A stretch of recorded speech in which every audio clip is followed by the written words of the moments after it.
हम ममता झा समस्त मिथिलावासी के गोर लागै छी। साँझक गीत गाबऽ जा रहल छी। जय मिथिला, जय मैथिली, जय माँ जानकी। साँझ पड़िए घर दियरा जड़ी रे, दियरा के चकमक हीरा जड़ी रे।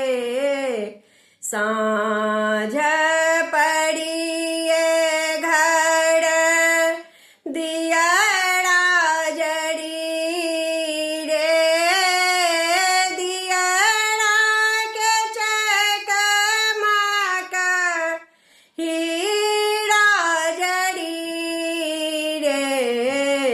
कथी केर दीपक कथिए सुतवाती, कथी केर तेल जरायब सगराती, कथी केर दीपक कथिए सुतवाती, कथी केर तेल जरायब सगराती। साँझ पड़िए घर दियरा जड़ी रे, दियरा के चकमक हीरा जड़ी रे।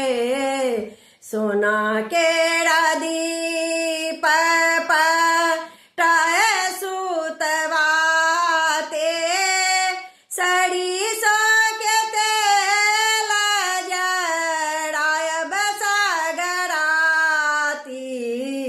सोना केरा दीप पटाए सुतवाते, सरिसो के तेल जरायब सगराती।